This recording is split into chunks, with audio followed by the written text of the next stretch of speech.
On September 7th, Ukraine marked its Day of Military Intelligence, the day officially set aside to celebrate and honor the achievements of its Defense Intelligence Unit, or DIU for short. To commemorate the event, the DIU released a documentary entitled 33 Years on Guard, which in its own words is a story about the people who have been at the forefront of the struggle for the freedom and independence of the Ukrainian state for more than 3 decades. Indeed, the DIU has been at the heart of Ukraine's ongoing resistance against Russia's invasion since Russia first crossed onto Ukrainian soil in 2014. It's been deeply involved in many crucial aspects of Ukraine's fightback and has been responsible for some of Ukraine's biggest successes during the war. In fact, if anything, its role has become more pronounced as the war has dragged on. As DIU head Kirilo Budanov noted in his address to DIU personnel on the special day, "Today our activities have become more active and innovative, but no less mysterious." Let's take a closer look at the DIU, its evolving role in the war, and how its actions continue to thwart, disrupt, and wreak havoc on the Russian military. To start with, let's clear up a little confusion about the abbreviation by which this influential wing of the Ukrainian military is known.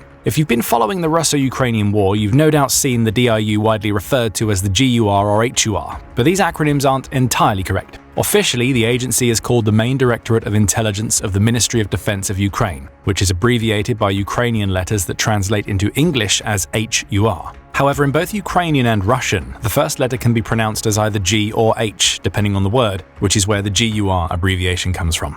Although both terms are used widely, including throughout the Ukrainian media, for English speakers the correct abbreviation is actually DIU. The DIU was established from the existing intelligence assets of the Kyiv, Odessa, and Carpathia military districts of the Soviet Armed Forces and its main intelligence directorate, the GRU, following the dissolution of the Soviet Union and the emergence of an independent Ukraine. Originally, 2 separate intelligence agencies were established: the Intelligence Directorate of the General Headquarters of the Armed Forces of Ukraine in February 1992, and the Strategic Military Intelligence Directorate of the Ministry of Defense in September of that same year.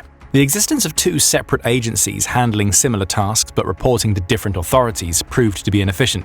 So the following year, the 2 agencies were merged by order of a presidential decree, and on April 14, 1994, the new agency was renamed as the DIU. Later in 2001, the agency was given the status of a special government authority. Within a year of its establishment, the DIU was already making its presence felt in no uncertain terms.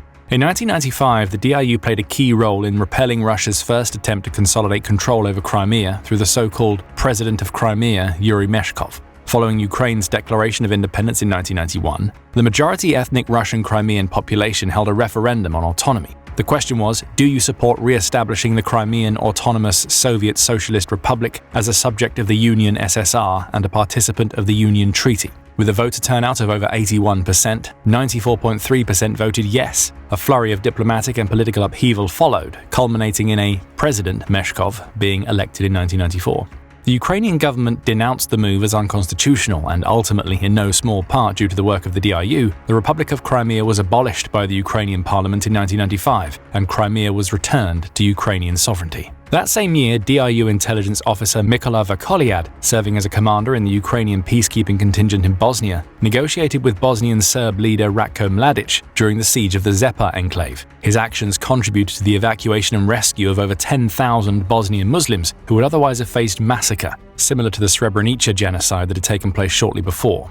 DIU officers also participated in security and peace enforcement in Iraq as part of the International Coalition of Forces from 2002 to 2005. During that mission in 2003, Russia attacked Crimea again, starting construction of a dam on the Tuzla Island in the Kerch Strait. Again, thanks to the operational work of DIU officers, the second Russian annexation attempt of the peninsula was thwarted. According to the DIU, its toughest time came during the period 2010-2014. Pro-Russian President Viktor Yanukovych had been elected in 2010. According to the DIU, he appointed Russian agents as heads of the Ukrainian Ministry of Defense, and they systematically degraded Ukraine's military intelligence apparatus. By the time the civil war following 2014's Maidan broke out in the Donbass, an interstate agreement was signed with Russia, which prohibited mutual intelligence activities. As a result, the DIU did not have sufficient data on the Russian army, its movement, and concentration of forces near the border when the Russian-backed Donbass separatists broke away from Ukraine and the shooting started. As the DIU puts it, DIU officers had to restore the agency's combat capability at an insane pace and promptly gain vital intelligence data to stop the Russian offensive.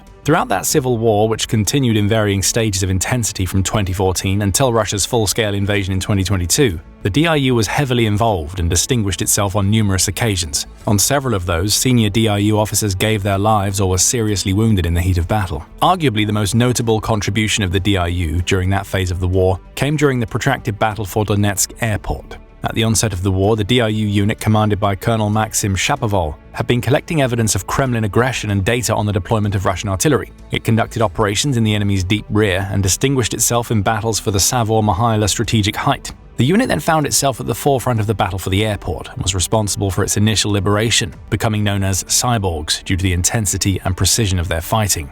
Shapoval was killed in action in 2017 and was posthumously awarded the Golden Star, Order of Hero of Ukraine, for his bravery. A special reserve of the DIU, led by Shapoval, was named after him. Another DIU senior officer who gave his life in battle and was posthumously awarded the title of Hero of Ukraine during this period was Senior Lieutenant Yevhen Zelensky. Although his surname bears a similarity to that of the Ukrainian President Volodymyr Zelensky, it's unclear whether they are, or rather were, related.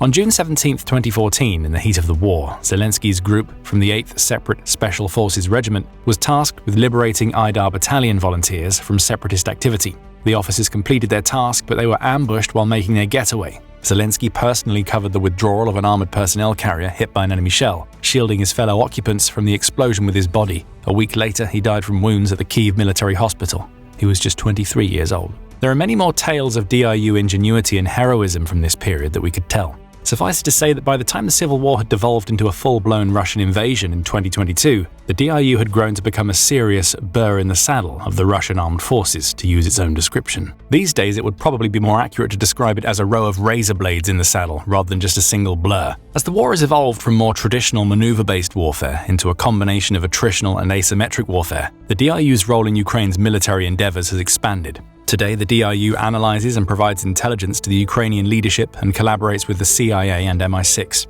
Its wide-ranging activities include battlefield intelligence, raids behind enemy lines, naval drone warfare, and cybersecurity operations. Or as Budanov put it during the address we quoted earlier, we expose the Kremlin's plans, find the weak points of the invaders, weaken their capabilities, and undermine military and economic potential. In today's high-tech world, we manage to carry out asymmetric actions. Enterprises, ships, and airfields of the Russian Federation shudder from our attacks. We are destroying the enemy's military infrastructure. As we'll see shortly, the DIU's actions he's referring to speak louder than his words. But if a picture is as good as 1,000 words, nothing speaks louder about what the DIU is about than its emblem. In 2016, the HUR emblem was changed to an illustration of an owl plunging a sword into Russia. The owl itself is clearly a dig at the emblem of the Spetsnaz special forces of the Russian GRU, the DIU's direct adversaries. The GRU's emblem depicts a bat, a natural prey of the owl. The implication is clear. To rub it in even further, the Latin motto on the DIU's logo, Sapiens Dominabitur Astris, translates to "The wise will rule over the stars." The GRU's motto is "Only the stars are above us." According to the DIU website, their motto is the answer to the GRU of thousands of Ukrainian intelligence officers whose names we may never know, but thanks to whom Ukraine has been defending Europe against the Russian bear for 8 years. Needless to say, the new emblem was met with outrage from Russian journalists and politicians, with some calling it a provocation. Before the full-scale Russian invasion in 2022, the only field reconnaissance unit of the DIU was a special unit subordinated to the Directorate's 4th Special Intelligence Service, the 10th Separate Special Purpose Unit based in Kyiv. But under the leadership of Budanov, who took over from Major General Vasil Berber on August 5th and will only turn 40 in 2026, the agency has grown in leaps and bounds. By the start of 2025, the DIU commanded 9 reconnaissance battalions and a reconnaissance battalion training center, and at least 20 different Spetsnaz or Special Forces units. These include some legendary names from the war that you'll probably recognize if you've been following the war on the channel, such as the Ronin Team's Sniper and Reconnaissance Company, the Shaman and Nobody battalions, and the Kraken, Ghosts, and Timur Special Purpose units. Also under the DIU umbrella is the famous Group 13, the naval drone specialists credited with repeated strikes on Russian ships, helicopters, and jets that have inflicted more than $500 million worth of damage. The unit's activities are aptly summed up by DIU spokesperson Andriy Yusov. In many cultures, the number 13 is considered unlucky. For Russian occupiers, it certainly is, he said. but arguably the most recognizable of the DIU's combat formations is the International Legion. In its own words, this specialized unit brings together professional military personnel from around the world to defeat enemies of freedom. The Legion is comprised of volunteers recruited from around the world, primarily military veterans from over 50 countries, operating with significant autonomy and largely self-funded. The unit participated in key battles across Ukraine, notably Kyiv, Kharkiv, Mykolaiv, Kherson, Zaporizhia, Severodonetsk, and Bakhmut. But those are far from the only battles and theaters where the various DIU units have made and are still making a telling difference. On the very first day of Russia's full-scale invasion, DIU fighters alongside the Ukrainian National Guard and others defended Hostomel Airport in the Kyiv region. Russian paratroopers had been sent to seize the airfield as a springboard for an assault on the capital, but fierce resistance prevented Moscow's plan to take Kyiv in 3 days. Later in 2022, DIU Special Forces, along with other Ukrainian military agencies like the Security Service or SBU, famously took part in the liberation of Snake Island. The moment when the victorious Ukrainian forces planted the Ukrainian flag has subsequently become a symbolic act of victory. By the summer of 2023, the DIU's activities had widened in scope, particularly as drones became a dominant factor both in terms of reconnaissance and battlefield dominance on the front lines and behind enemy lines. To be sure, their subterfuge and intelligence operations remained a core part of their operations. In August 2023, for example, the DIU carried out Operation Titmouse, where they persuaded a Russian Mi-8 helicopter pilot to defect, bringing sensitive information about Russian aviation and a cargo of jet parts with him.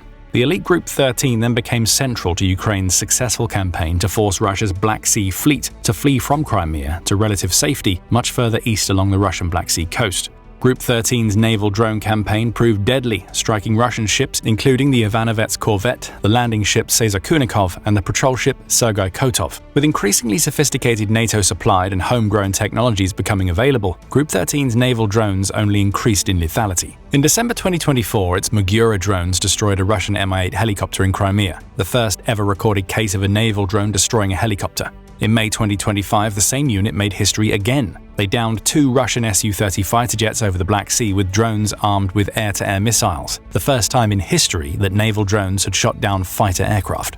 But Group 13 is just one of DIU's units dealing serious damage to the Russian army, especially of late. In early August, the Timor Special Unit halted a Russian advance in the Sumy region, conducting deep raids behind enemy lines supported by artillery, FPV drone strikes, and close-quarters combat. DIU reported that the equivalent of more than 8 Russian companies were lost. A few weeks later, on August 28th, the Ghost Special Unit hit a Bayan-M corvette armed with Caliber missiles in the Sea of Azov, first disabling its radar and then damaging its hull, forcing it to abandon patrol. A few days after that, the DIU was rewriting the history books again. This time, they launched an FPV drone from more than 217 miles away, striking another Bayan-M and setting a world record as the first recorded strike of its kind on a warship. In the last couple of weeks, the DIU's teams have given particular focus to radar and air defense installations in Crimea. The first raid, led by the Ghost Special Unit, obliterated several high-value assets, including an S-400 radar and a GLONASS space tracking dome. Days later, DIU followed up by knocking out systems including Nebo-M and Podlik K-1, creating temporary blind corridors in Russia's air defenses. Then on September 5th, the DIU published multi-angle footage of a Black Sea raid it had carried out in August. The drone had destroyed Russia's BL-680 assault boat, a Harpoon-B radar, and a Groza electronic warfare unit. The operation underscored DIU's capacity to combine intelligence, technology, and surprise in a single night of strikes. Moreover, the Russians don't seem to be quite sure how the DIU is pulling these Crimean raids off. Some of the attacks seem to be conducted with drones that aren't supposed to have the range to reach Crimea from Ukraine. The speculation on Russian channels is that either the DIU is using new drones with extended range and stealth features, or perhaps that they're using a form of naval drone mothership. Such motherships could be used to carry attack UAVs close to the Crimean coast by sea before they're launched remotely into Crimea, all the while being controlled from back on the Ukrainian mainland. Given the DIU's close collaboration with foreign counterparts, it's perhaps unsurprising that the DIU's activities extend well beyond Ukraine's borders. The most famous of these activities actually predates the Russian invasion and took place as far afield as Afghanistan. During the chaotic evacuation of Westerners after the Taliban took over the country, the DIU was dispatched to evacuate all Ukrainians on the ground. On August 22nd, DIU officers had to literally grab Ukrainians and other citizens by the necks to pull them out of the crowd into the Il-76MD aircraft being used for evacuation. Altogether, 83 people were saved. Then, when planned attempts by the Canadian military and the US Department of State to evacuate Canada's Afghan workers came to naught, Canada asked for Ukraine's support. The second DIU operation to rescue interpreters was conducted on the morning of August 27th, a day after the last Canadian evacuation aircraft took off from Afghanistan, and just a few hours after a terrorist attack near Kabul airport killed at least 170 Afghans and 13 US soldiers. As a result of this operation, 29 people, certain to be executed by Afghanistan's new government, were rescued. Then in February 2024, the DIU released video footage showing officers from its Timor group interrogating Russian prisoners from the notorious Wagner mercenary group in Sudan. That followed a video showing Ukrainian drones taking out Russian mercenaries and their local terrorist partners, also in Sudan. The DIU is generally extremely tight-lipped about its overseas operations, although these operations fit entirely with Budanov's vow in May 2023 to destroy Russian war criminals anywhere in the world, wherever they are. The DIU has also been implicated in a couple of more controversial events abroad. In August 2024, the pro-Russian West African nations of Burkina Faso, Mali, and Niger petitioned the president of the UN Security Council to denounce the Ukrainian government's open and assumed support for international terrorism, particularly in Africa's Sahel region. The move followed comments by Ukrainian officials suggesting that Kyiv had played a role in attacks by Tuareg separatist rebels that had caused the deaths of many Malian soldiers. The attacks had taken place the previous month in the northeastern village of Tinzawa-10. Andriy Yusov, the spokesman for the Ukrainian Defense Ministry's intelligence services, had stated that rebels received the necessary information they needed to conduct the attacks, after Malian army allies of Russia's Wagner group confirmed losses in the clashes. Mali and Niger later severed diplomatic ties with Ukraine over the incident. Earlier this year, following Iran and Israel's short but highly destructive war, the Iranian Tasnim news agency reported that 3 DIU intelligence officers had been apprehended. They were allegedly planning an attack on the Shahid aviation industry manufacturing plant near Isfahan, Iran, which designs and manufactures a range of drones, including the notorious Shahid 136 and its Russian variant, the Garan 2.